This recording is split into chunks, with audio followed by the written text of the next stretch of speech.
buenas noches para todos. Bienvenidos a este webinar de la Sociedad Colombiana de Pediatría. Mi nombre es Juan Pablo Riveros, soy gastroenterólogo pediatra, actualmente el presidente del Colegio Colombiano de Gastroenterología, Patología y Nutrición Pediátrica. Les quiero dar la bienvenida a esta sesión académica y hoy vamos en compañía del doctor Francisco Espinosa, vamos a hacer dos presentaciones que hemos denominado estrategias para fortalecer el sistema inmune en pediatría. Muy buenas noches, doctor Espinosa, ¿cómo está? Hola, buenas noches. ¿Qué tal? Muchas gracias por la invitación. Un gusto. El doctor Espinosa es pediatra especialista en inmunología clínica y alergia. Es presidente del Colegio Mexicano de Pediatras Especialistas en Inmunología Clínica y Alergia y además es presidente de la Fundación Mexicana para Niñas y Niños con Inmunodeficiencias Primarias. Entonces, vamos a tener dos presentaciones académicas. La primera presentación va a estar a cargo de mi parte y después continuaremos con la presentación del doctor Espinosa. Entonces, todos sean bienvenidos.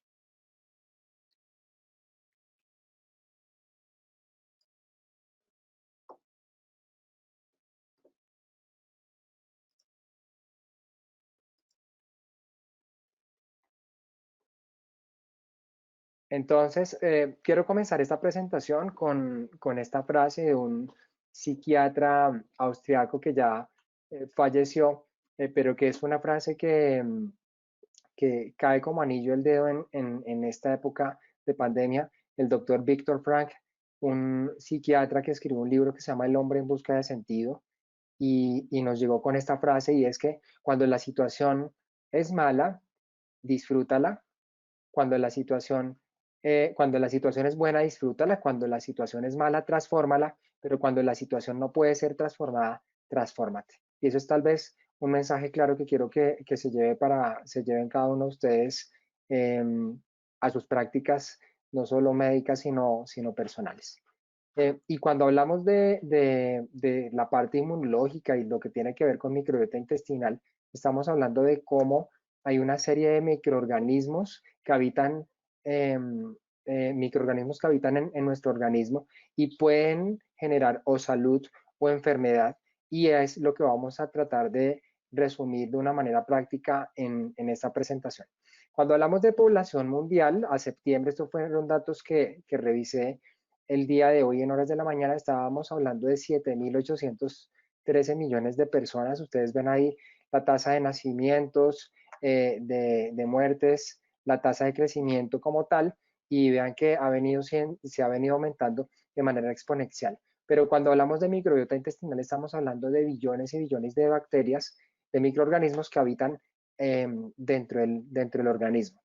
Y ustedes saben que ahorita cuando hablamos de microbiota intestinal, ya estamos hablando, lo estamos considerando definitivamente como un órgano más dentro del cuerpo humano, porque existe una cantidad de familias taxonómicas importantes que van a ayudar a hacer un proceso de estabilización, no solo en la microbiota, sino desde el punto de vista inmunológico para garantizar o favorecer una condición adecuada en la salud de cada uno de nosotros. Hay ciertas definiciones que son muy importantes. Recuerden la definición de microbiota como tal, que es la comunidad de microorganismos en un hábitat específico. Hablamos del microbioma como tal, eh, definiendo la microbiota y la función de esta dentro del mismo entorno. Estamos hablando ya del metagenoma, que son el total de genes de una comunidad de microorganismos, y ya hablamos del metaboloma como el total de metabolitos que se van a producir por parte de una comunidad de microorganismos. Hay otras definiciones que son muy importantes, el concepto de mutualismo, cuando hay un proceso de asociación de dos o más organismos o de especies diferentes que van a suponer un efecto benéfico para cada uno de ellos. El concepto de simbiosis, que es la interacción entre varios microorganismos de diferentes especies para beneficiarse de manera mutua. Y aquí hablamos ya del concepto que es muy importante y tiene que ver el concepto de homeostasis, donde tenemos un ambiente de regulación, un ambiente sano, pero cuando tenemos un ambiente de disbiosis, ya sea porque hay una expansión de esos patobiontes que ya hablamos, que son ciertos microorganismos que van a habitar dentro de nosotros, que de una u otra manera no son patógenos, pero por alguna condición se vuelven patógenos y generan ciertas enfermedades que pueden generar autoagresión dentro del mismo organismo. Cuando tenemos una diversidad reducida, y eso tiene mucho que ver por decir, cuando vamos envejeciendo, que la microbiota intestinal se va volviendo estable y también reducida, y también cuando tenemos una pérdida de esos microorganismos benéficos por alguna condición, llámese un cuadro gastrointestinal, una diarrea, un cuadro de neumonía, algún proceso infeccioso como tal. Y hay publicaciones como estas en The New York Times que hablan de cómo definitivamente las bacterias pueden alterar el estado de ánimo de cada uno de nosotros. Y eso tiene mucho que ver con lo que es la relación del eje cerebro-intestino dentro del papel preponderante, no solo desde el punto de vista de microbiota, sino también desde el punto de vista inmunológico. Y aquí la interrelación de decir, bueno, ¿qué es primero? El huevo o la gallina, y probablemente no vamos a lograr saber qué es el uno del otro, pero esto sí es un concepto de mutualismo donde el uno no puede vivir sin la presencia del otro. Vean cómo es la conformación y ustedes ya han podido revisar con mayor profundidad la conformación o la distribución de la microbiota intestinal por los segmentos. Recuerden que si hablamos del tracto gastrointestinal, arrancamos a nivel del esófago con ciertas unidades formadoras de colonias de ciertas familias taxonómicas, pero ustedes se dan cuenta que definitivamente es el colon desde el punto de vista de concentración, de número de bacterias, el que definitivamente predomina en total de todo el organismo. Y vean cómo, si hablamos desde el punto de vista de diversidad en número, es la cavidad oral por exposición principal al medio ambiente la que se lleva todos los créditos desde el punto de vista de diversidad en familias taxonómicas, más no en número de este tipo de familias, ¿sí? Y hay publicaciones como estas que ustedes han tenido la oportunidad de revisar de cómo es el desarrollo de esa microbiota, ¿sí? A lo largo de la vida, pero sobre todo hay una ventana de oportunidad, que eso va ligado a los aspectos nutricionales que tienen que ver durante los primeros 36 meses, ¿sí? Si tenemos una estabilización sobre todo de Clostridium, de ruminococos, de bacteroidetes, y ustedes ven cómo lo han podido evaluar y se ha evidenciado en ciertas publicaciones, como cuando un niño nace a diferencia de los niños que nacen por parto vaginal, los niños que nacen por cesárea, tienen una ausencia, como se dan cuenta en la línea azul, de bacteroidetes durante los primeros 12 meses de vida, pero esas concentraciones a partir de los 12 meses de vida se estabilizan si mantenemos ciertos factores condicionantes adecuados, lactancia materna exclusiva, evitar el uso inadecuado de antibióticos, hacer una adecuada incorporación de alimentación complementaria. Y eso tiene que ver sobre todo con factores importantes desde el punto de vista inmunológico, porque puede haber una irregulación incluso de citoquinas, de factores de necrosis tumoral, citoquinas proinflamatorias, que van a conllevar a procesos de enfermedades como obesidad, enfermedad inflamatoria intestinal, procesos infecciosos, y eso va a generar un proceso de alteración de esa microbiota intestinal. Y vean cómo no solo estamos hablando que es únicamente la microbiota intestinal la que se altera por la vía, por diferencia del niño que nace por parto vaginal o posteriormente ya cuando ha nacido. Ustedes ven cómo esas familias taxonómicas van cambiando paulatinamente desde la nariz a la piel, a la cavidad oral, al tracto gastrointestinal, desde el momento en que se nace al momento ya al posparto como tal. Ustedes ven que hay unas diferencias significativas entre cada una de estas familias. Por eso hablamos de que la microbiota es un órgano más dentro de los órganos o dentro de los sistemas del ser humano, ¿sí? Y hay factores que ustedes saben que son condicionantes, factores que se presentan externos como tal, que probablemente podemos prevenir de una u otra manera, pero que hay factores inherentes a la condición del ser humano que eso sí definitivamente no los vamos a poder modificar, sobre todo factores desde el punto de vista genético. Y eso se va a ver reflejado sobre todo en tener un individuo sano o un individuo con ciertas enfermedades a corto, mediano y largo plazo.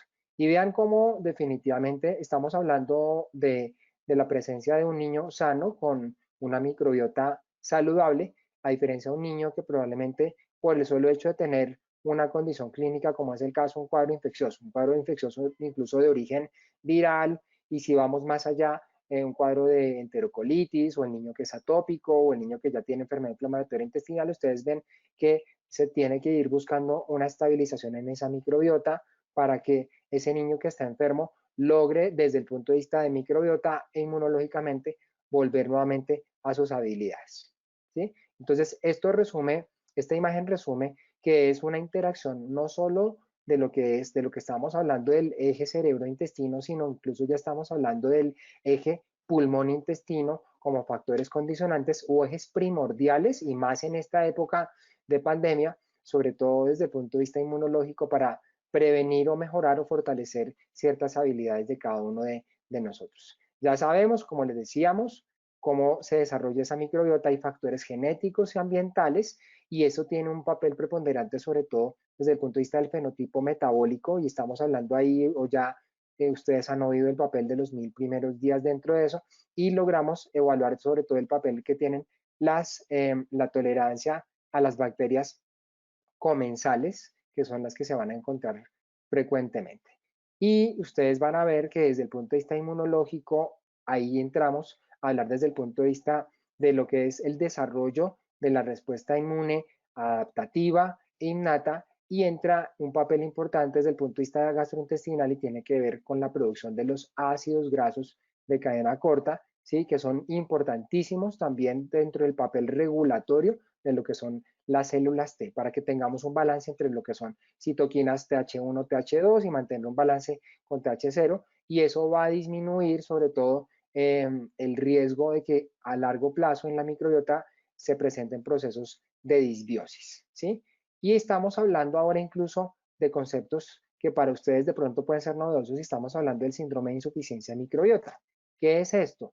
Y es que definitivamente todos, segundo a segundo, minuto a minuto, vamos envejeciendo, nuestra microbiota se va envejeciendo igualmente, pero hay factores que pueden gatillar un proceso de aceleración de esa microbiota, llámese la falta de actividad física, el sedentarismo, factores de estrés, la ingesta de comida occidental, ¿sí? En las comidas chatarras, genera un proceso de gatillamiento de aceleración de esa microbiota intestinal, y es por eso que nosotros, a través de ciertas estrategias, podemos disminuir o desacelerar ese proceso de insuficiencia de microbiota. ¿Y cómo hacemos un proceso de regulación del sistema inmunológico? Recuerden que el sistema inmune, y sobre todo el sistema inmune gastrointestinal, es casi el 70% del sistema inmunológico de todo el organismo, y si lo evaluamos como si fuera una cancha de tenis, esa es la superficie de absorción desde el punto de vista de exposición que tiene ese organismo para exponerse a una serie de sustancias que van a hacer una regulación idealmente adecuada en el organismo. Y entonces entramos aquí a hablar de todo lo que son el sistema de barreras tanto anatómicas como fisiológicas, la piel, el tejido o el epitelio pulmonar, el tracto gastrointestinal, incluso la saliva como sistemas de barrera, y aquí entra a ser parte importante lo que es el papel entre lo que es el sistema inmune innato y el sistema inmune adaptativo. ¿Qué pasa con ambos sistemas que son complementarios? Recuerden que el sistema inmune innato es un sistema de primera línea de protección, sobre todo porque genera respuestas inmunológicas inmediatas, no es un sistema específico, y además no tiene memoria desde el punto de vista inmunológico, a diferencia del sistema inmune adaptativo, el cual se va a ir desarrollando progresivamente a medida que vaya exponiéndose a los patógenos. Es un sistema de mucho más lento, que responde mucho más lento frente a ciertas condiciones, pero que sí tiene objetivos específicos mucho más claros, y la ventaja de este sistema adaptativo es que se va a ir creando una memoria inmunológica en cada uno de nosotros. Entonces, esto lo podríamos definir como esto, ¿sí? El sistema innato es como la muralla china, ¿sí? Se va haciendo, se va creando de manera temprana, pero el adaptativo es el guerrero que por condiciones de la batalla o de la guerra, ¿sí? Se va a ir amoldando, adaptando a las condiciones de su contrincante, en este caso, pues los microorganismos. Y vean qué pasa, definitivamente, desde el punto de vista inmunológico, recuerden que los anticuerpos maternos van a ser transportados al feto a través de la placenta, pero ese proceso de anticuerpos maternos van a ir descendiendo paulatinamente después del nacimiento. Estamos hablando que ese proceso de desaceleración está oscilando más o menos entre los 3 y los 4 meses. Y es aquí cuando ustedes van a ver que hay una interacción, una brecha inmunitaria temprana, en la edad temprana, principalmente entre los 4 y los 6 meses, y ustedes van a ver que ya ese mismo organismo comienza a producir autoanticuerpos, ¿sí? Importantes, y es más o menos a los 6, entre los 6 y los 8 años, y ahorita pues igual el doctor Espinosa nos irá a complementar y nos irá a reforzar probablemente el mensaje, donde logramos a esa edad tener los valores de anticuerpos muy parecidos a los del adulto, entre un 50 al 60% a esa edad.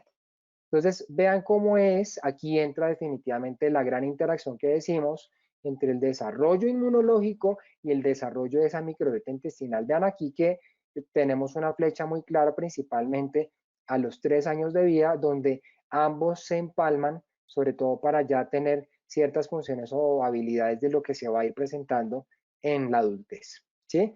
Y el problema es que definitivamente, a pesar de que logremos todas estas herramientas que el ser humano, la naturaleza es muy sabia y se van desarrollando, definitivamente los niños tienen un sistema inmunitario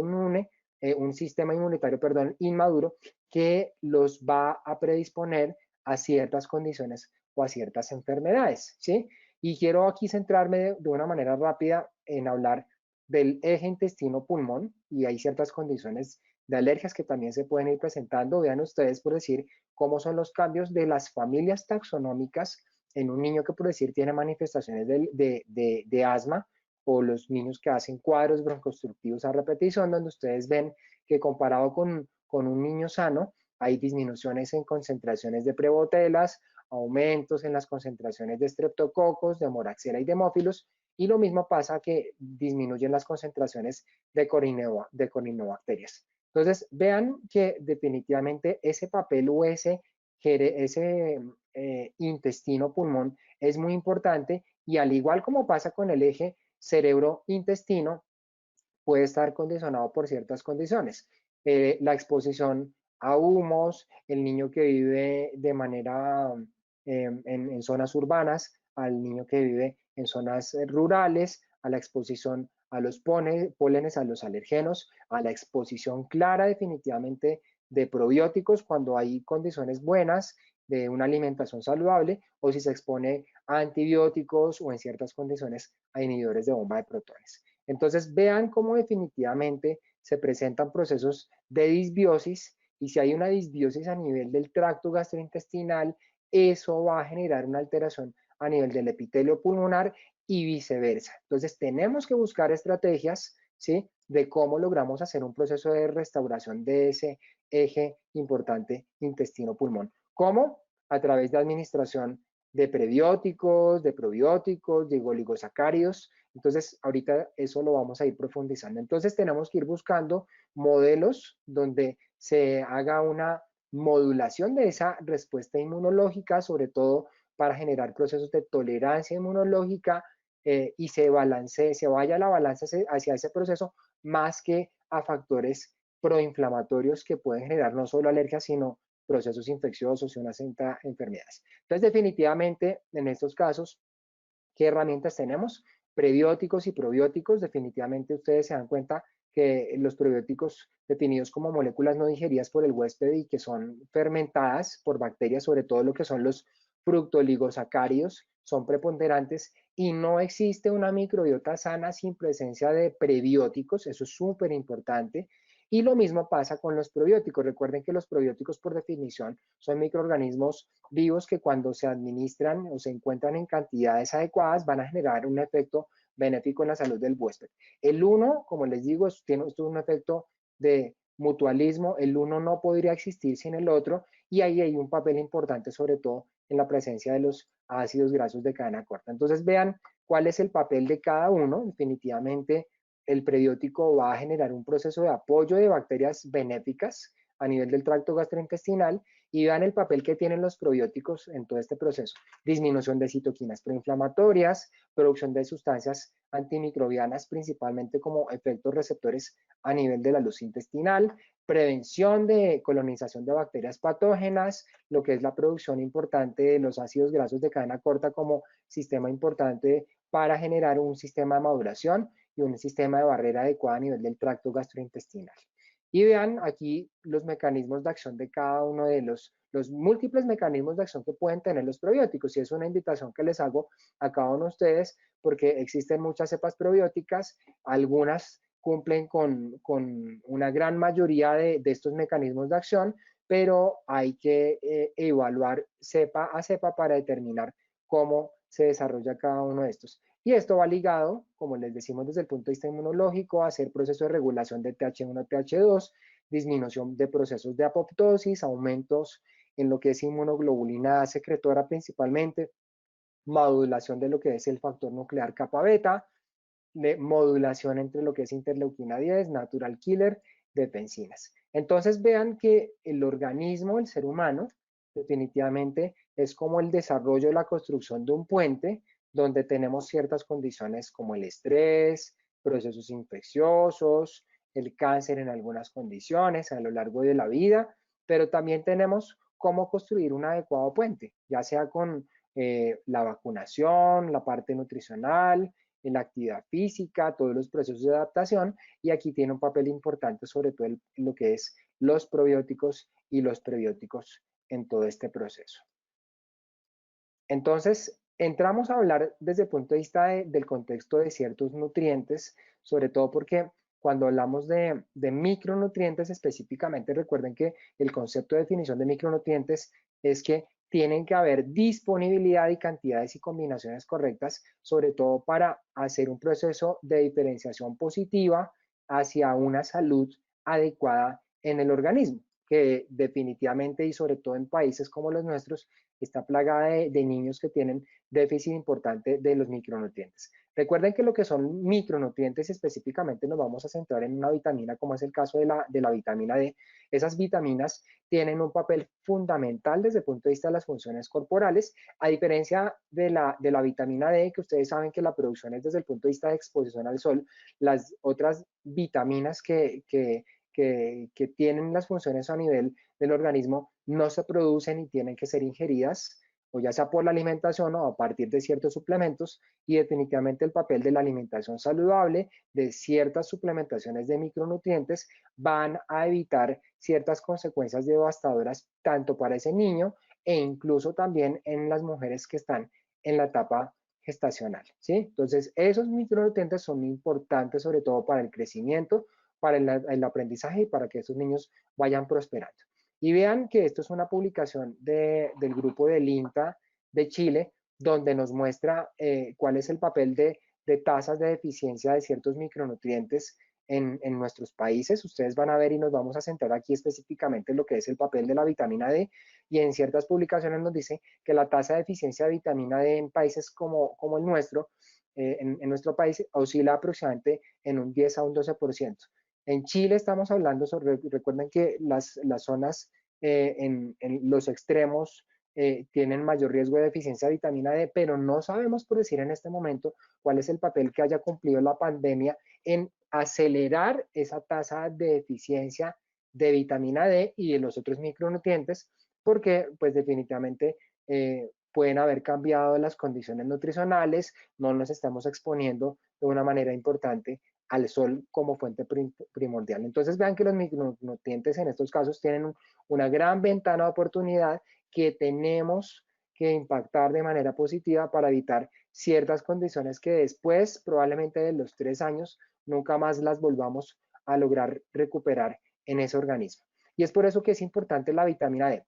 Vean, la situación o los estudios con vitamina D se han enfocado sobre todo desde el punto de vista de metabolismo óseo. Recuerden ustedes que sobre todo en niños el proceso de mineralización de ese esqueleto, si no se logra de manera adecuada, puede generar consecuencias a largo plazo, sobre todo desde el punto de vista de raquitismo, y en adultos consecuencias como es el caso de la osteopenia, la osteoporosis, la osteomalacia o el riesgo de fracturas crónicas, ¿sí? Pero va más allá del metabolismo óseo, ¿sí? Se han visto en publicaciones que niños con grupos poblacionales, como es el caso de las mujeres que tienen deficiencia de vitamina D, tienen mayor riesgo de eclampsia y riesgo de cesárea, ¿sí? Los niños o los adultos que tienen deficiencia de vitamina D tienen mayor probabilidad de tener infecciones como es el caso de la influenza o el asma, ¿sí?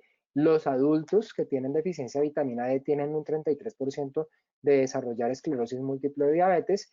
Hay publicaciones de correlación de riesgo de cáncer de colon, de próstata y de seno en más del 50% cuando hay deficiencia de vitamina D y también incluso un riesgo de más del 80% de presentar enfermedades vasculares periféricas debido a esto. Recuerden que el metabolito principal tiene que ver sobre todo con lo que es la 25-hidroxivitamina D. Hay fuentes exógenas desde el punto de vista nutricional que se pueden dar, como es el caso, perdón, como es el caso de las almendras, los champiñones, el aguacate, el salmón, por decir 100 gramos de salmón aportan aproximadamente 450 unidades internacionales de vitamina D, ¿sí? Y vemos cómo de acuerdo a las clasificaciones de las sociedades científicas mundiales, estamos hablando que definitivamente las tasas o los niveles de deficiencia están por debajo o se denominan por debajo de los 30 nanomoles por litro. Eso está como aproximadamente como un consenso general, una evaluación por parte de los grupos, sobre todo de endocrinología, ¿sí? Entonces, ¿qué podemos hablar? Definitivamente que 10 microgramos equivalen a 400 unidades y aquí es donde ustedes van a ver según las guías de los grupos, de los consensos internacionales, de las sociedades científicas, cómo de acuerdo a los grupos etarios, ¿sí? Comenzamos desde los niños menores de un año a los niños ya mayores de un año, a los adolescentes, a los adultos y también dependiendo la zona donde se encuentren, si hay mayores riesgos o menor riesgo, pero como les decimos, probablemente las tasas de deficiencia han venido aumentando paulatinamente. Lo evaluamos sobre todo de las concentraciones y la dosificación adecuada para cada uno.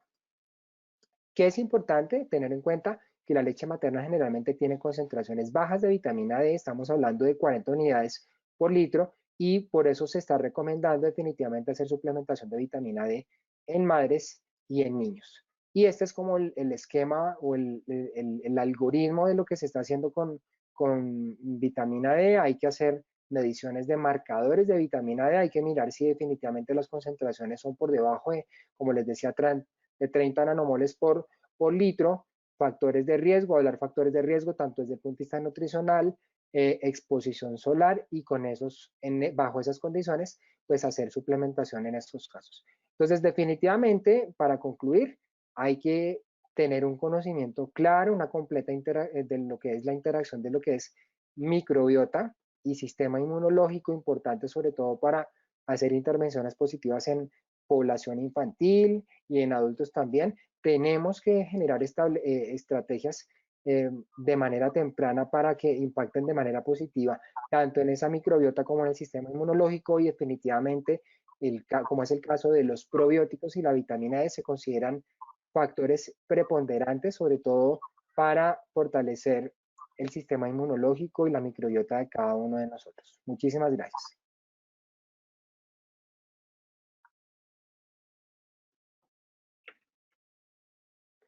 Entonces, vamos a darle paso a la presentación del doctor Espinosa. Doctor Espinosa, nuevamente bienvenido. Muchas gracias.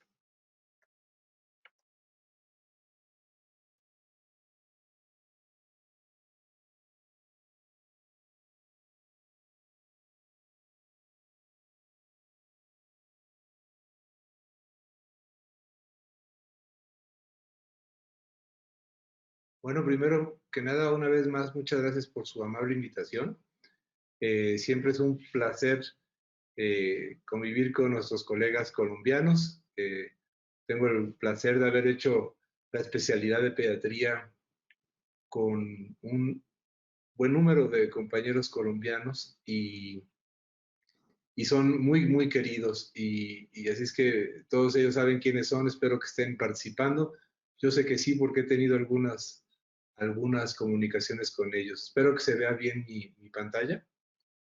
Y eh, les, les voy a hablar un poco más centrado en la cuestión de el área inmunológica y especialmente centrado en la respuesta inmune asociada a mucosas.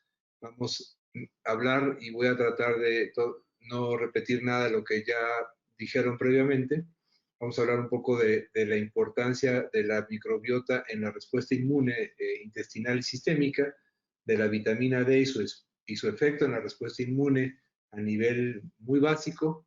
Vamos a hablar un poco, como ya también hablaba, del tema de moda, que es el tema del COVID y la vitamina D. Vamos a hablar un poco también de qué pasa con los niños que tienen infección recurrente y de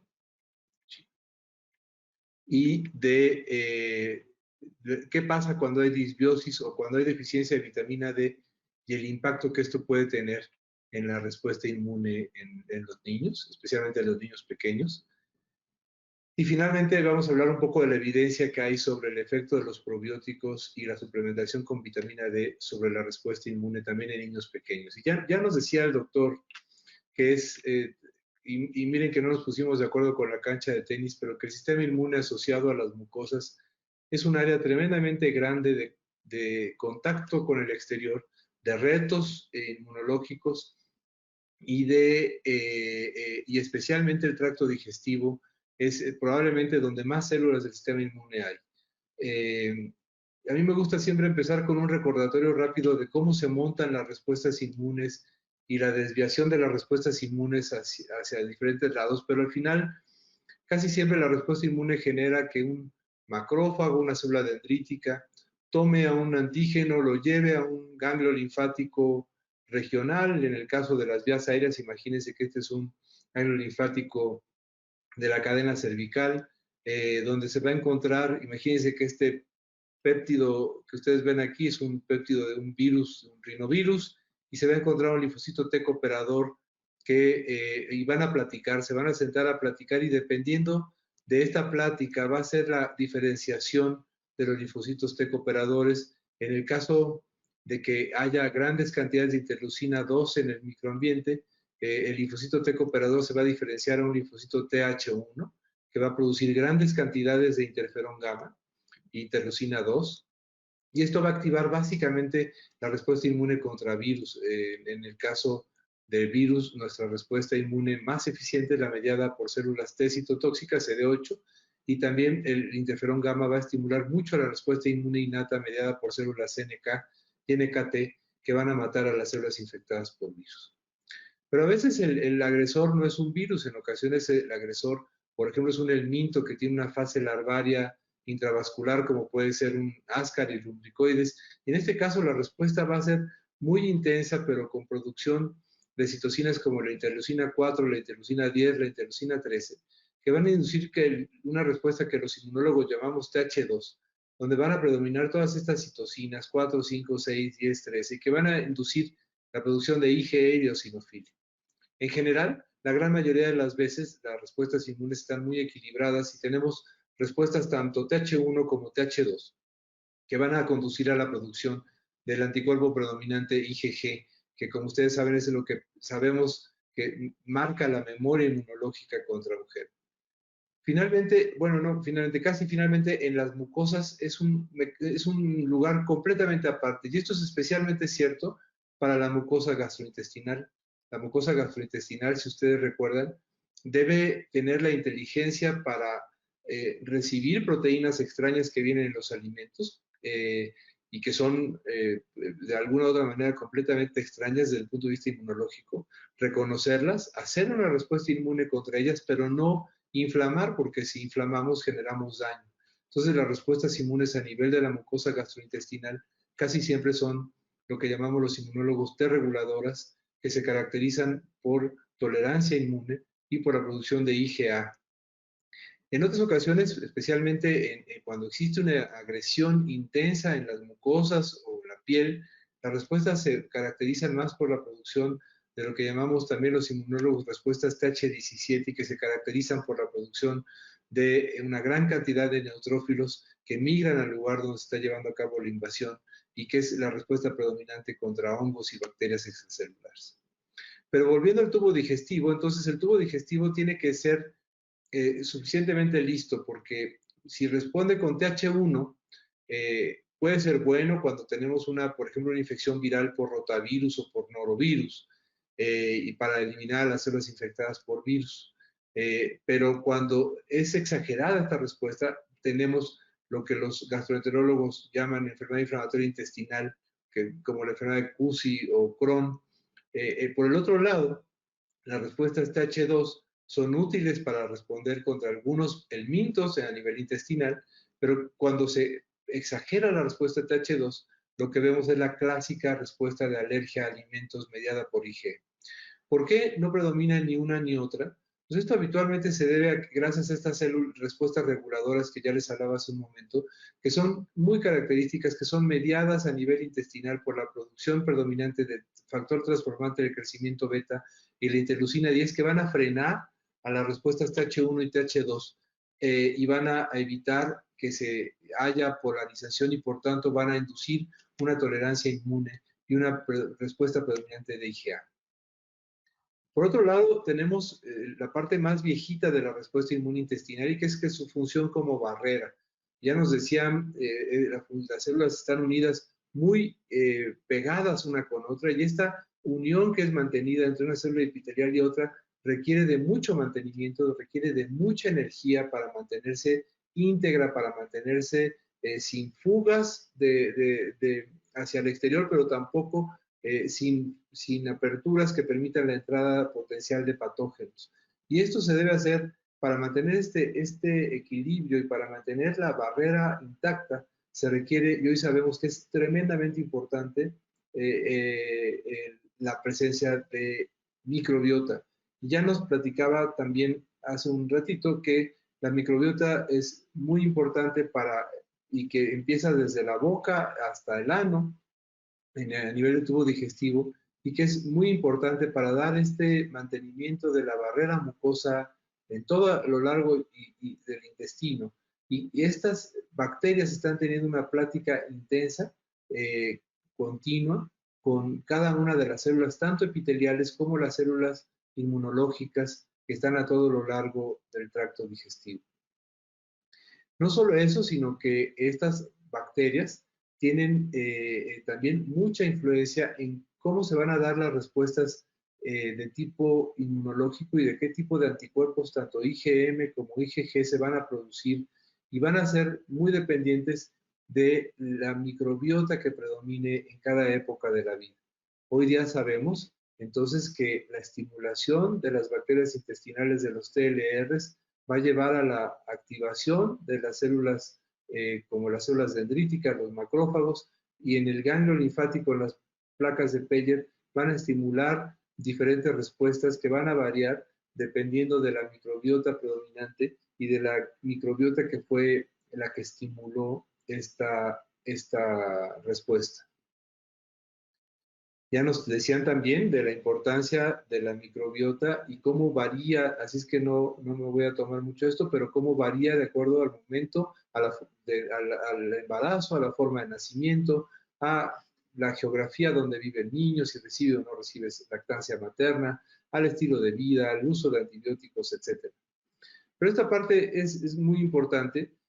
Normalmente durante el embarazo, para que un embarazo se logre, el bebé es idéntico desde el punto de vista inmunológico en el 50% de sus antígenos de histocompatibilidad a la mamá, pero la otra mitad son del papá y por tanto el sistema inmune materno responde y se activa en contra de estos antígenos del bebé, de tal forma que para que un embarazo sea exitoso, tanto el bebé como la mamá deben inhibir las respuestas TH1, que son las que rechazan injertos, pero son también las que nos ayudan a defendernos de los virus. Entonces, al nacer, todos los recién nacidos y lactantes pequeños van a tener una respuesta predominante TH2, es decir, una respuesta predominante a hacer IgE y a hacer alergias. Sin embargo, un niño que es amamantado con leche humana desde que nace, ya nos platicaban cómo la leche humana contiene una gran cantidad de microbiota y favorece además una microbiota diversa con predominio de bifidobacterias que va a hacer que se equilibren estas respuestas TH1 y TH2. Y no solo eso, sino hoy sabemos que una microbiota donde predominan las bifidobacterias, lactobacilos, bacteroides, va a inducir respuestas más reguladoras que van a contribuir a una adecuada inducción y regulación de las respuestas inmunes. Ya nos platicaban también del efecto de la fibra para inducir una microbiota más saludable, una microbiota más sana, que va a tener efecto en la digestión de muchos de los alimentos, especialmente los ácidos grasos de cadena corta.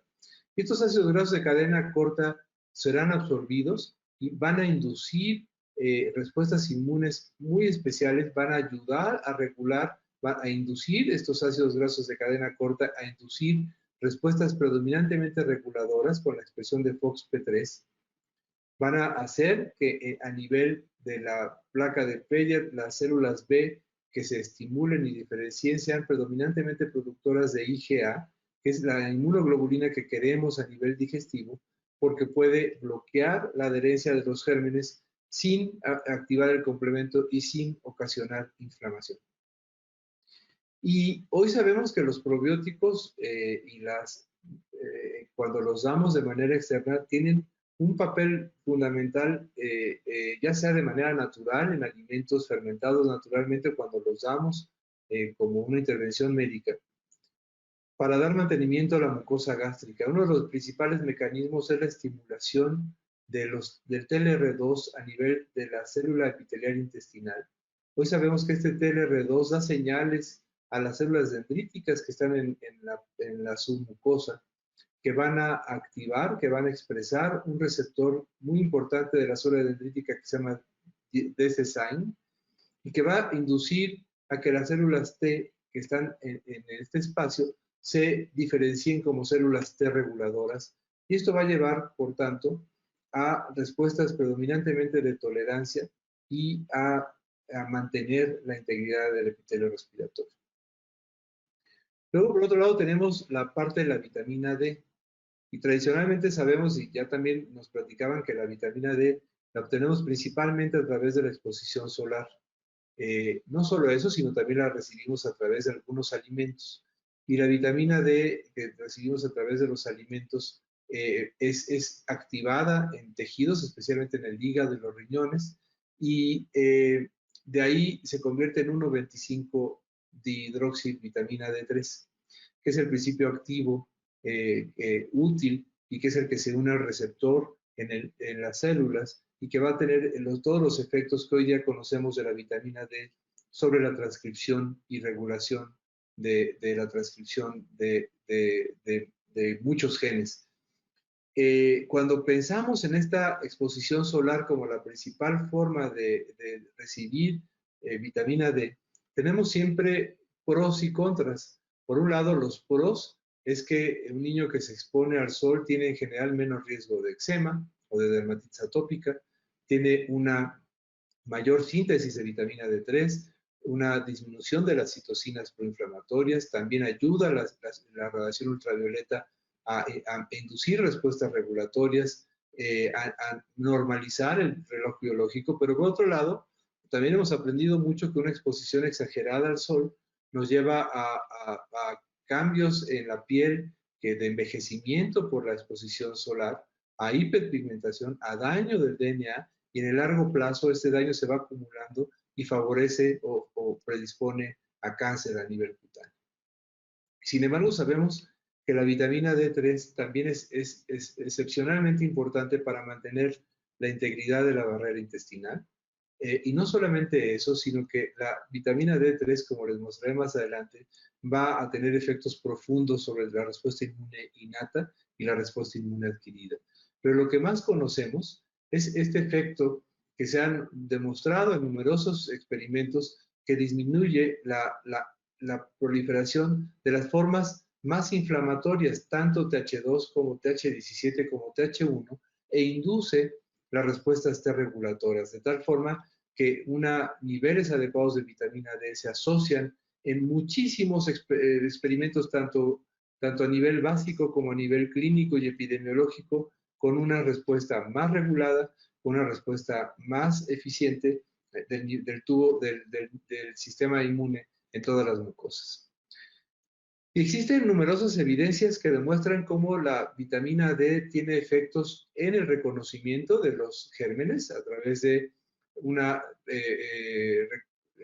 mejor señalización de receptores TLR, también la inducción de receptores de daño como el NOD2, y va a regular muchas de las funciones de los macrófagos para generar una mejor muerte intracelular de los microorganismos que han sido fagocitados, de disminuir la disponibilidad de hierro para microorganismos a nivel intracelular y de estimular señales de alarma como es la producción de interferones y de citocinas proinflamatorias.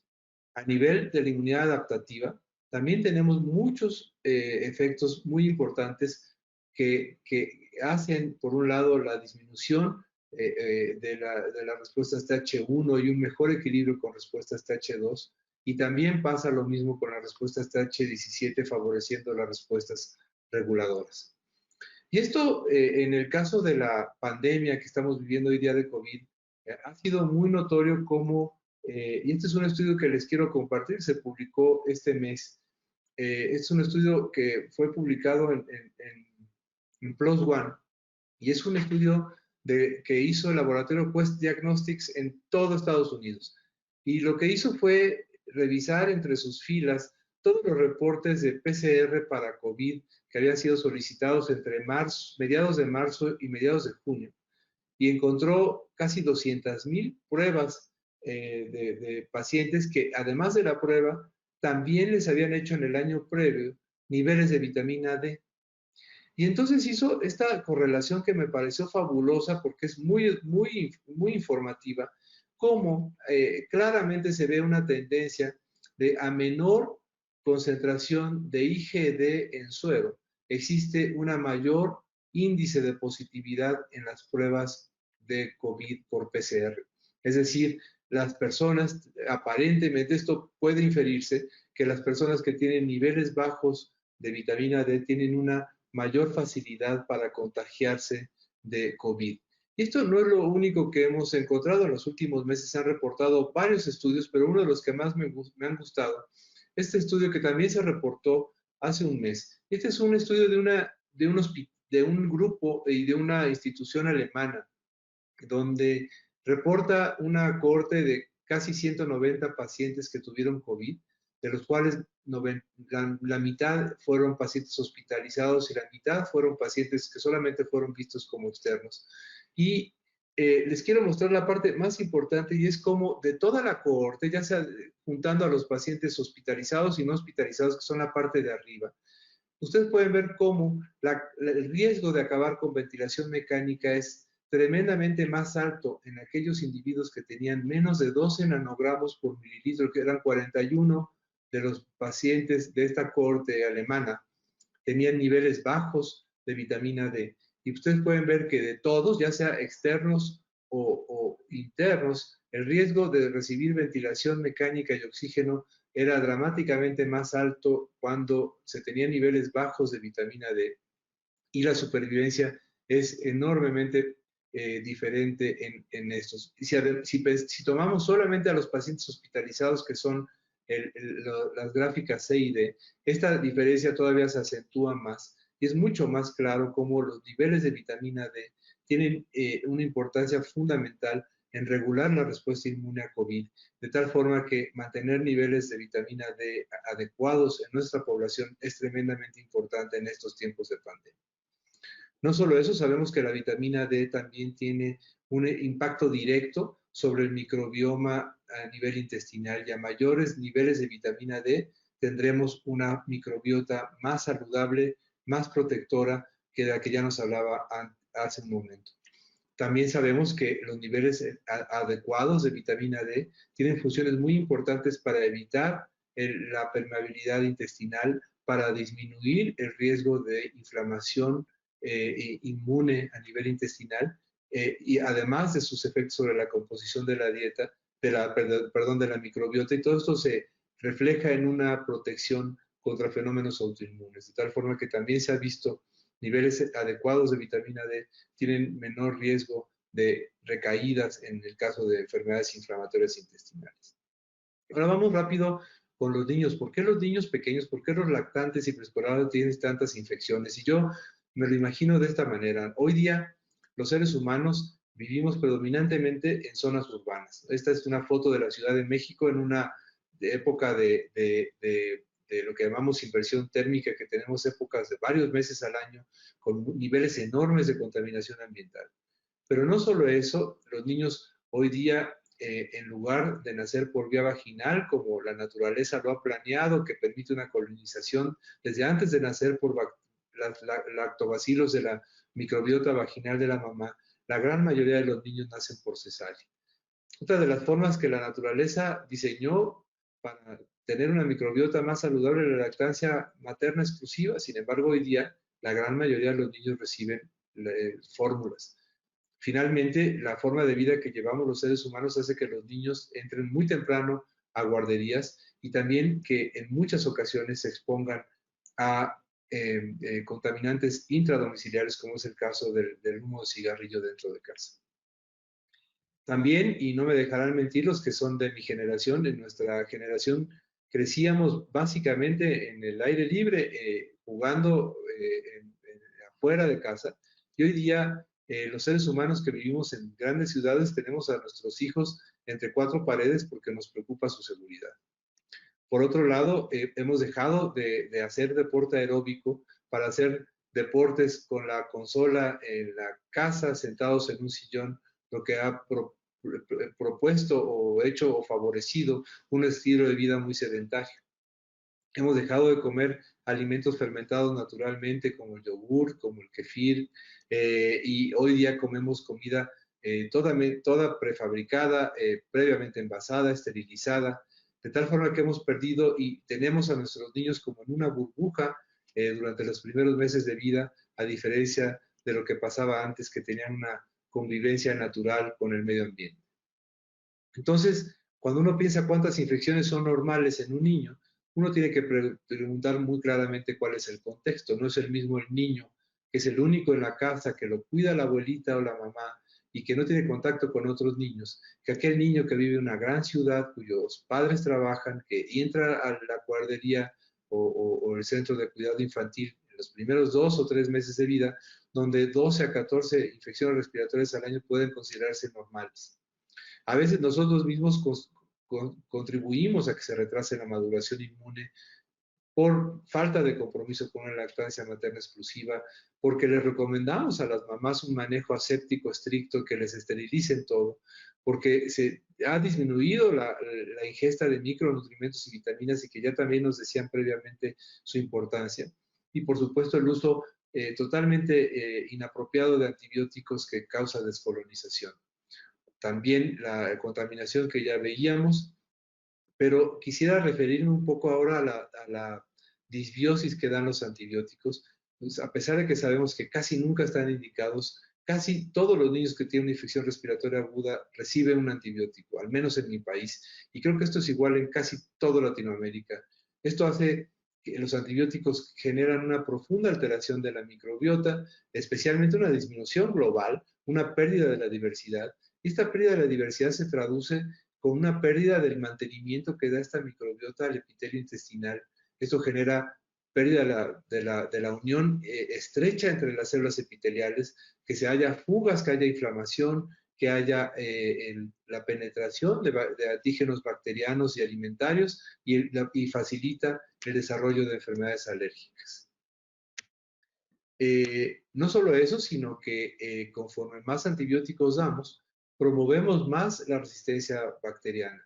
Y otra de las cosas que generan los antibióticos es cambios tremendamente importantes en la variedad de microorganismos que forman parte del microbioma, generando el riesgo de alergias, que ya también nos platicaban antes, de enfermedades infecciosas y también incluso de un estado continuo de inflamación en pacientes que desarrollan obesidad. De tal forma que los cambios en el microbioma y los cambios que vemos con el uso de antibióticos y una mala cuidado en la alimentación, solo vemos casi siempre la punta del iceberg, que es la resistencia antibiótica, pero no nos fijamos mucho en todo lo que afecta el desarrollo de la microbiota, especialmente en los primeros meses de vida, y que hoy día sabemos que es tremendamente importante para inducir respuestas inmunes que van a ser importantes durante toda la vida de regulación en lugar de respuestas inflamatorias de alergia. Entonces, el microbioma, sabemos que el microbioma y el ambiente tienen importancia enorme sobre la homeostasis inmunológica a nivel intestinal y que, por supuesto, también está influenciada por la genética.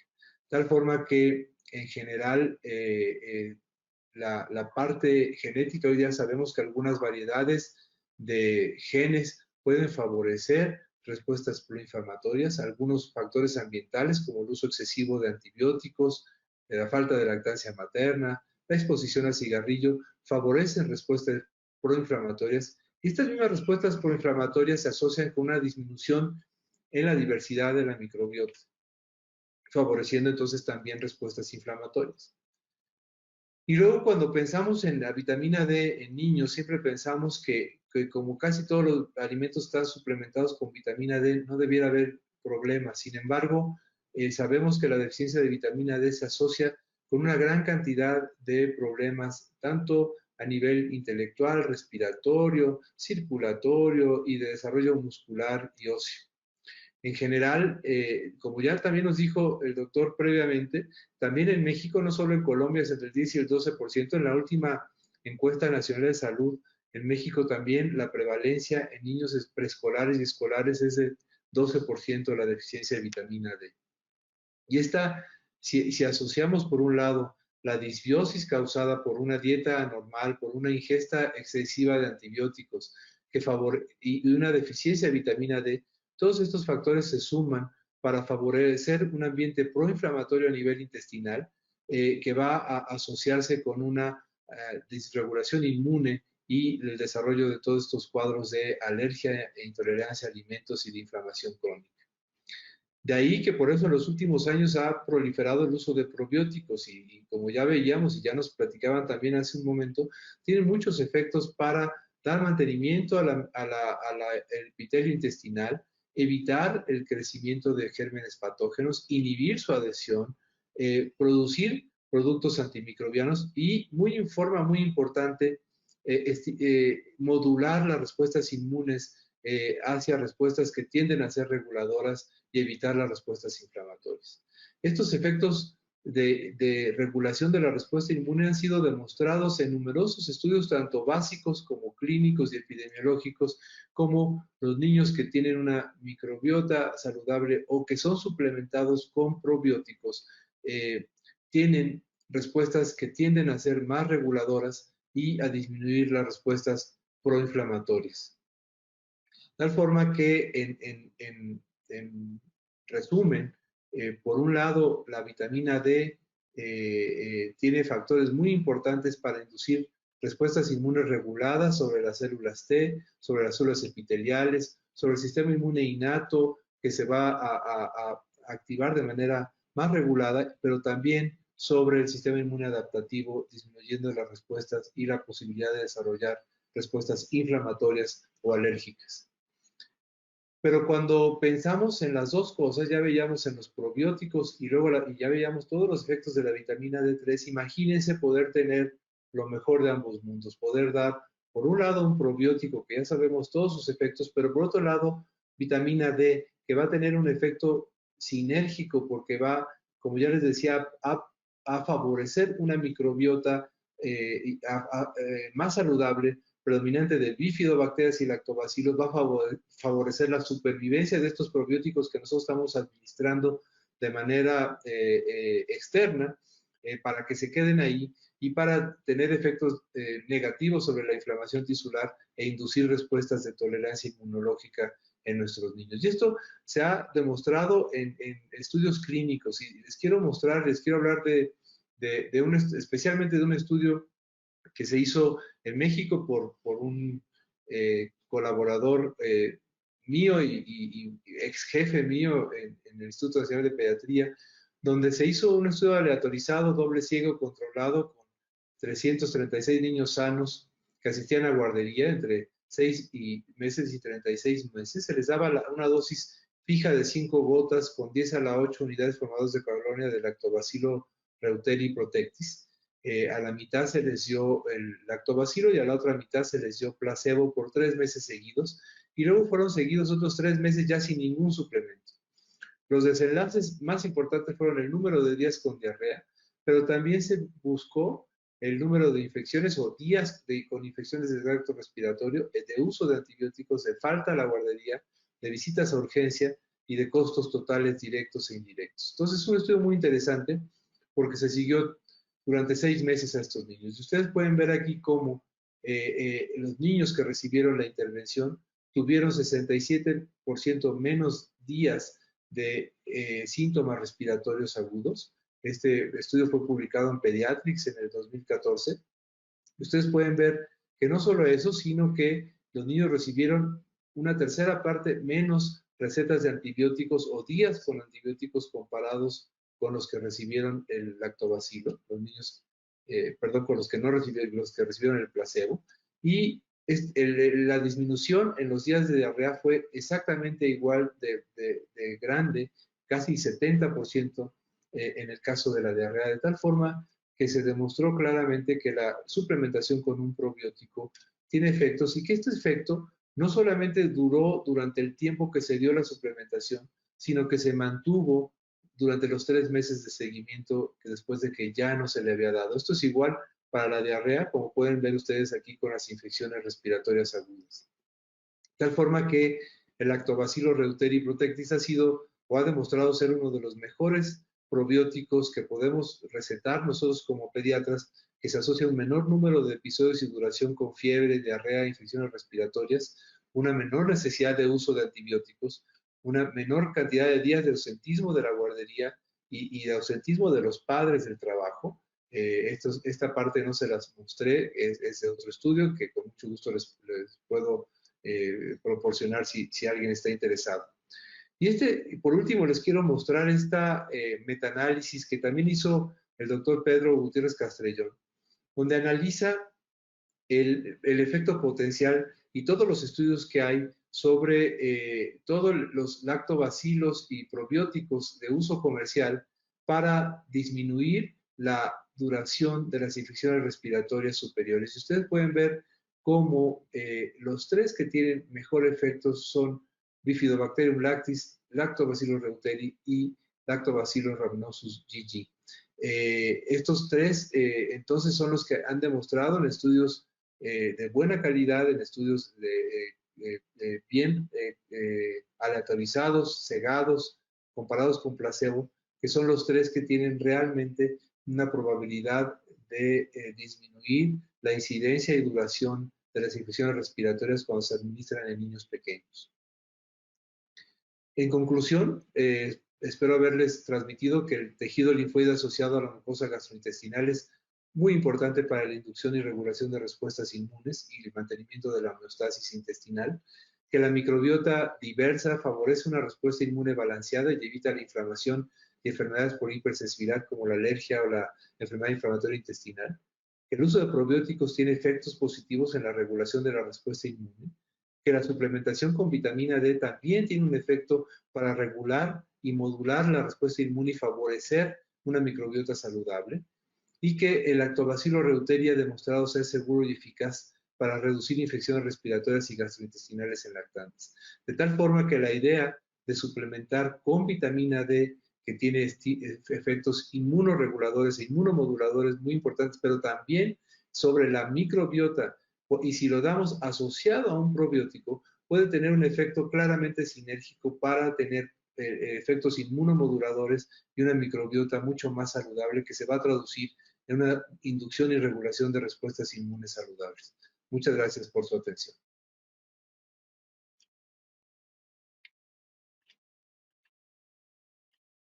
Muchísimas gracias, doctor Espinosa, por esa excelente presentación. Eh, los invitamos a todos para que nos hagan llegar a través de la zona de preguntas todas las inquietudes que podemos responderles en esta sesión. Entonces, vamos a comenzar con la primera. La doctora Alejandra Mideros nos está escribiendo y quiero oír su comentario al respecto. Dice, en nuestro contexto actual y conociendo la situación de la inadecuada nutrición en un porcentaje importante de nuestros niños, la suplementación con vitamina D debe hacerse solo en situaciones de déficit confirmado o debería indicarse de rutina y a partir de cuándo. Bueno, mi punto de vista es que hoy día es difícil acceder a medir los niveles de vitamina D y acaba siendo más costoso y menos eficiente que suplementarlo, especialmente si es un lactante o un preescolar que vive en un área urbana, donde ya sabemos que vivimos entre cuatro paredes predominantemente la mayor parte del año, con poca exposición solar y con poca y muchas veces ingesta insuficiente de vitamina D. Por supuesto, ustedes los gastroenterólogos tienen mejores datos que nosotros en esto, pero mi posición, y la llevo teniendo así desde hace mucho tiempo, es que yo suplemento de forma universal a todos los niños al menos con 400 unidades internacionales, que esa es la recomendación de ingesta diaria de vitamina D durante toda la infancia, ¿no? 400 unidades internacionales que lo tienen la mayoría de los suplementos de vitamina D diseñados para este grupo de edad. Sí, completamente de acuerdo y reforzando el comentario suyo, probablemente hay que comenzarlo incluso antes de los primeros 3 meses de vida y hay que dar tiempos de suplementación como se recomienda que son mínimo 90 días y evaluar y estar revisando. Como usted decía, es muy difícil, salvo que uno vea de manera específica a un paciente en el cual uno considere que hay algún aspecto clínico o algún hallazgo importante, pero ustedes saben que desde el punto de vista de déficit de micronutrientes es muy difícil medirlo, salvo que uno los sospeche clínicamente o hayan ya manifestaciones muy floridas que pues ya eso denota que hay una deficiencia bastante grande. Aquí nos está preguntando el doctor Francisco Jaramillo, dice, bueno, ¿cómo se realiza la suplementación de vitamina D en gestantes? ¿Desde qué mes y por cuánto tiempo? Bueno, pues eso es terreno del obstetra, pero en Sí, general también es una recomendación universal la suplementación a las madres gestantes, al menos con 800 a 1000 unidades internacionales, especialmente durante el último trimestre del embarazo. Se recomienda durante todo el embarazo, pero es especialmente trascendente durante el último trimestre del embarazo. sí, y eso tiene que ir ligado igual con la suplementación al mismo tiempo, como es desde el punto de vista inmunológico y de metabolismo óseo, con suplementación adecuada de calcio, porque ahí sí van los dos juntos en esos casos, ¿no?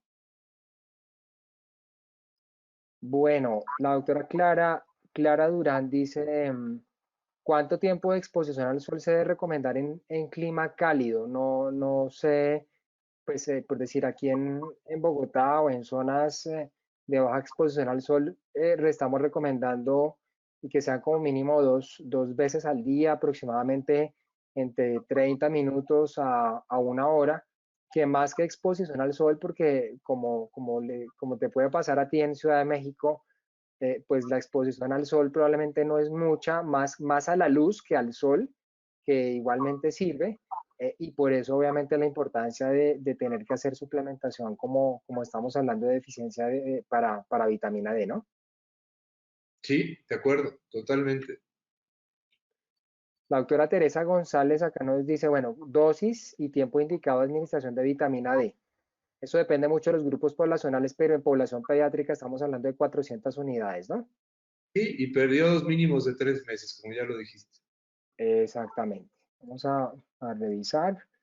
Bueno, acá nos están preguntando que respecto, por decir, a la suplementación con probióticos, en estos casos, ¿cuál sería la recomendación en cuanto a tiempos? Sobre todo desde el punto de vista de inmunomodulación, que es lo que necesitamos en este caso, ¿no? Pues mira, yo igualmente, esto no hay nada, yo hasta ahora no he visto ningún estudio que me permita documentar con certeza cuánto es lo adecuado. Yo lo que hago es, y mi propuesta global es que cuando utilizo probióticos los utilizo al menos 3 meses, especialmente si ese niño además tuvo una disbiosis inducida por antibióticos o por alguna enfermedad importante que tuvo ese pequeño, lo mantengo por lo menos 3 meses. Y una vez que el niño se estabiliza, deja de tener problemas, en ese momento lo suspendo. En general, lo que hago es siempre recomendar una lactancia materna exclusiva, porque eso sabemos que va incluido un suplemento de probióticos en la leche humana, y de ser posible, por lo menos durante 6 a 12 meses, cuando puedo. Pero por supuesto, en muchos casos no lo logramos. Y si son niños que van a guarderías desde muy temprano, se los doy todo el año y se los doy continuos. Lo que les digo es que se va a gastar mucho menos en probióticos que en antibióticos, con las infecciones que además se dan muchas veces de manera innecesaria.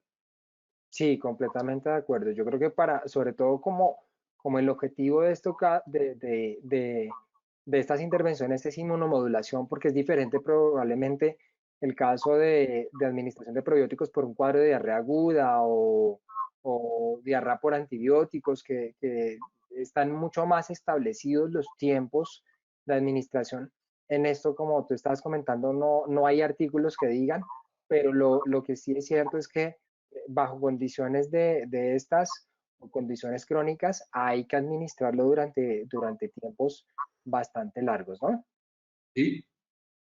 Eh, y en el caso, por decir, bueno, aquí nos está preguntando el doctor Algo Lucía Sánchez, que yo creo que ahí estamos probablemente respondiéndole con lo que hemos hablado anteriormente, en los beneficios de la suplementación de vitamina D con probióticos, ¿en qué tipo de pacientes sistemáticamente se consideran y por cuánto tiempo? Sistemáticamente yo se lo daría a cualquier niño que no recibe lactancia materna exclusiva. La vitamina D a todos. Sí, Eh, Hoy por hoy creo que debería ser universal. Y la vitamina D con probióticos a todo aquel niño que no tiene lactancia materna exclusiva, que desafortunadamente, no sé cómo está en Colombia, pero en México sí, solamente el 15% de los lactantes reciben lactancia materna más allá de los 3 meses. Entonces, nuestra situación está muy, muy mala en cuanto a lactancia materna, a leche humana, y entonces, en general, acaban siendo la gran mayoría de los niños. sí, y incluso por eso es que las recomendaciones se deben dar antes de los 3 meses, porque como lo mencioné en la presentación, las concentraciones igualmente de vitamina D en la leche materna igualmente son bajas, ¿sí? O sea, tenemos que buscar obviamente un buen manejo nutricional de esa mamá para lograr tener concentraciones adecuadas. Y ustedes obviamente, probablemente no sé tú cómo lo estés viendo, pero además las mamás están haciendo dietas restrictivas para prevención de alergias que tú sabes que no se deben hacer, pero que se están haciendo y que por si eso ya va a condicionar que la calidad y la cantidad en cuanto a lactancia materna, pues disminuyan esas propiedades valiosísimas con dietas innecesarias, ¿no? Totalmente de acuerdo. Eh, bueno, aquí nos hacen una pregunta, no vamos a hablar de marcas como tal, pero nos dice una doctora que algunos medicamentos homeopáticos que hay disponibles en el mercado para ayudar al control de procesos infecciosos. No sé qué experiencia tengas frente a eso. Hay uno de los productos a los que se refiere es un listado bacteriano que es un inmunoestimulante muy probablemente el que más evidencia hay. Su Sí, efecto ha demostrado ser útil, pero el efecto es muy pequeño, es muy modesto. Por supuesto, yo siempre prefiero un probiótico y una suplementación de micronutrientes y vitamina D que un inmunoestimulante de un lisado bacteriano, sí. pero, pero no estoy peleado con los lisados bacterianos y por supuesto será mucho mejor dar un lisado bacteriano que un antibiótico, que esos casi siempre están contraindicados en los niños y que A veces los pediatras nos sentimos medio impotentes con este niño que está inmaduro, que está en la guardería y que está teniendo cuadros uno tras otro y que los papás están desesperados porque si no es un papá es el otro el que pierde días de trabajo.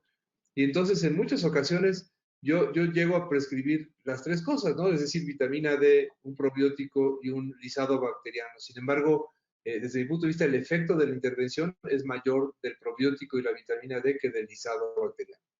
Perfecto. Sí, yo en ese caso sí, pues porque ahí nos estaba proponiendo la doctora algunos medicamentos homopáticos, pero pues no tengo experiencia, entonces no te podría emitir algún concepto al respecto. Acá nos está preguntando una doctora María de los Ángeles, bueno, no veo el apellido, dice que si la dosis de vitamina D sería independiente de la región donde se vive. Parece que ya está en Argentina, en zona de la Patagonia, donde el invierno es menor y la exposición que en el norte, que pues eso pasa como en países nórdicos, donde Suecia, Noruega, Canadá, donde prácticamente toda la vida van a estar suplementados con vitamina D, ¿no? Sí, claro. Por eso hoy día yo creo que niños, especialmente niños que tienen infecciones recurrentes y lactantes y preescolares, que están teniendo problemas, yo creo que debería ser universal 400 unidades internacionales al día de vitamina D. Sí, sí. Aquí nos hace un comentario el doctor Jimmy Vélez, dice, bueno, si en estudios hacen referencia a que el uso de probióticos cuando está en un proceso inflamatorio como el caso de una diarrea, reduce 1 a 2 días este proceso, ¿cuál sería el beneficio? No sé tú qué pienses al respecto de si en realidad vale la pena darlo para reducir 1 o 2 días. Quisiera oír como tu comentario primero antes de emitir el mío. Y siempre igual, siempre la parte del tamaño del efecto es una cosa que siempre hay que juzgar si vale la pena la intervención en cuanto a costo-beneficio. En realidad, el uso de probióticos es una intervención que tiene prácticamente cero efectos secundarios negativos, cero efectos adversos, es decir, son absolutamente seguros. Y pregúntale a un papá que tiene que regresar a trabajar, a una Ajá, mamá que tiene que regresar a trabajar si le hace diferencia 1 o 2 días. Y claro que sí, les hace diferencia. Y claro que hace diferencia porque si llega con diarrea no se lo van a admitir en el centro, en el CEDI o en la guardería, como decimos aquí en México. Y para ellos hace mucha diferencia y la intervención en cuanto a costo es claro. bastante menor que el costo de que de un papá o una mamá pierda días de trabajo y que le van a costar económicamente de una forma u otra a toda la economía global. Sí, sí, no, de acuerdo. Claro, obviamente nosotros como médicos nos basamos sobre todo bajo la rigurosidad de los documentos científicos, de si lo apoyan más revisiones sistemáticas, metaanálisis, pero también tenemos que evaluar también artículos de farmacoeconomía y claramente, como tú estás diciendo, los probióticos tienen un impacto importante porque lo que tú estabas diciendo, y ese fue un comentario que en algún momento yo le vi también a la doctora Hania Sayevska y decía, pues, 2 días tú como papá que dejes de producir, de no poder ir a laborar, que tu hijo esté en un hospital o esté en la casa, que no puede ir a estudiar. Ahorita pues claro, las condiciones son diferentes, pero igual de todos modos, eso afecta muchísimo el riesgo de que reduzca o no gane peso o que pierda peso durante 48 horas en un cuadro diarreico, eso sí que influye importante en todo este proceso, ¿no? Totalmente de Vamos a hacer acuerdo. yo creo que vamos a hacer unas 5 preguntas más en aras del tiempo. Tenemos, sin mentirte, unas 20, 25 preguntas eh, más. Aquí nos pregunta la doctora Yaisel Castilla que a partir de qué edad se recomienda el uso de los probióticos.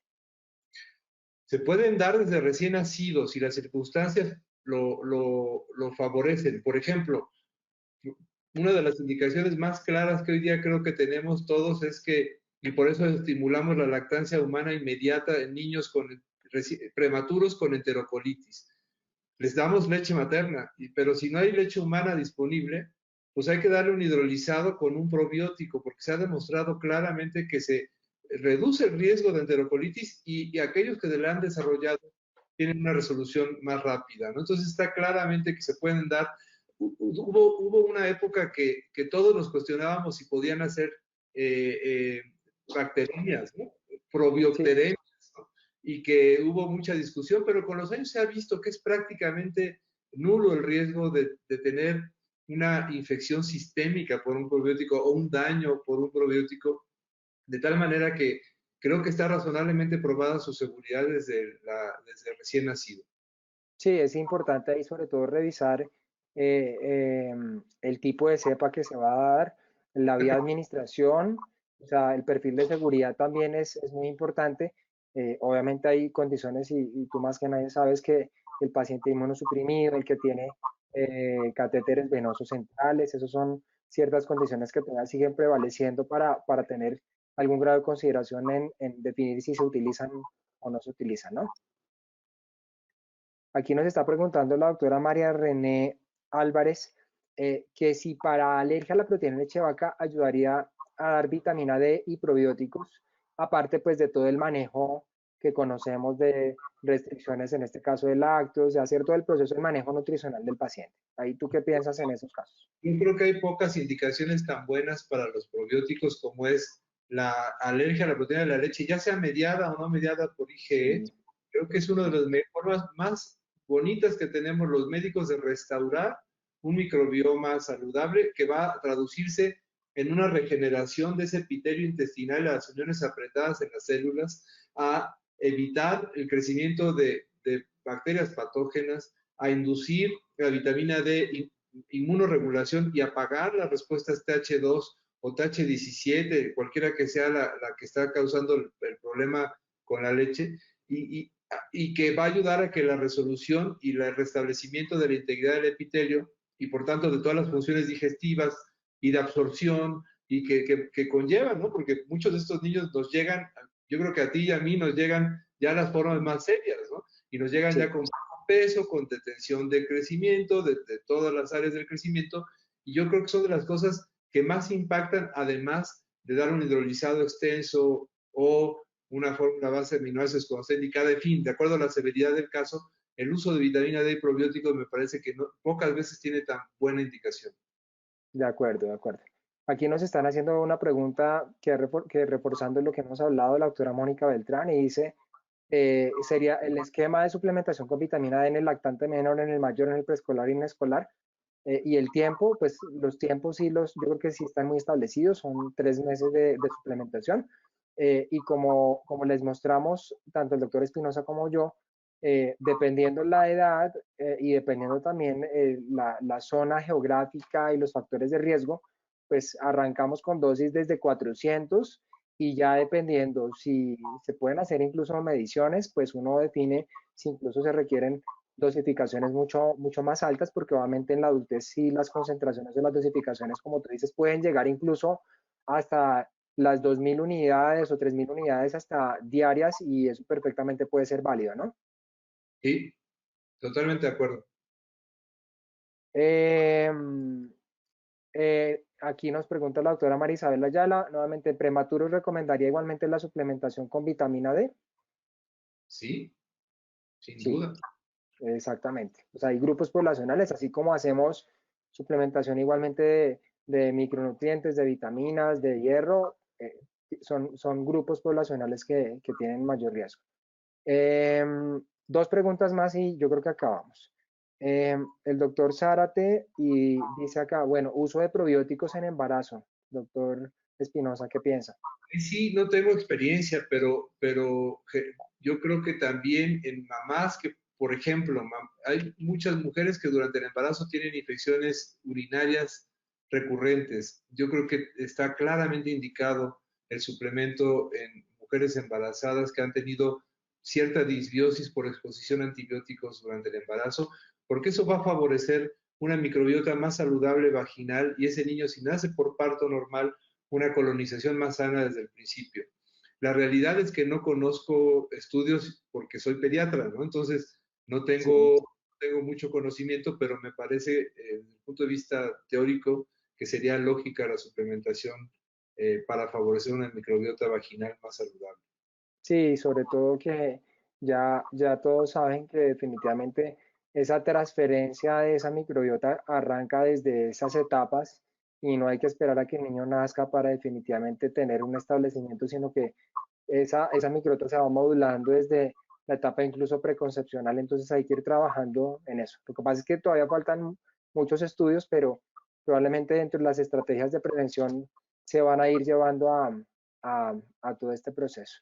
Pues nada, doctor Espinosa, yo no, bueno, no sé si tenga algún otro comentario al respecto para darle cierre a la Un tema que presentación. me parece muy importante de las preguntas es si los probióticos se pueden usar como prevención primaria, y por eso Sí, mostré esa última diapositiva, pero sí, no todos tienen estudios. Los únicos 3 que tienen estudios que avalan su uso como prevención primaria en niños de riesgo son el Lactobacillus reuteri, sí, eh, el, el Lactis y el GG, pero la variedad Rhamnosus del GG. No todos sí, los de son acuerdo. iguales. De hecho, Sí, no todos los Rhamnosus son iguales, perdón, sino que el Rhamnosus variedad GG es el que claramente tiene estudios que respaldan su utilidad como prevención. El Lactobacillus reuteri protectis y el Bifidobacterium lactis BB12, que son los 3 que hay suficiente estudios de buena calidad que permiten recomendarlos como prevención primaria. sí, perfecto. Aquí nos siguen haciendo preguntas precisamente de eso, de los probióticos como efecto inmunomodulador y cuáles son los más indicados. Y yo creo que la respuesta acabaste de decir, tal vez son como los que mayores niveles de evidencia y estudios soportan. Entonces hay que evaluar sobre todo frente a qué desenlace se requiere, diarrea, dolor abdominal, prevención de infecciones respiratorias, bueno, etcétera. Y ahí se irá dando cuál es el que se termina por escoger para cada uno de los desenlaces, ¿no? Tal cual, tal cual. Bueno, doctor Espinosa, un gusto poder haber compartido con usted este espacio, que yo creo que fue bastante provechoso desde el punto de vista científico, eh, agradeciéndoles a los más de casi 350 colegas, amigos, participantes, no solo de Colombia, sino de Latinoamérica, que estuvieron conectados en este webinar. Les deseo una feliz noche a usted, a todos los médicos. Muchas gracias y muchas gracias por la invitación. Lástima no poder visitar con ustedes su hermosísimo país que nunca me deja de admirar todas sus regiones. Muchas gracias por la invitación una vez más. A usted muchísimas gracias y a todos una feliz noche. Gracias. Hasta luego.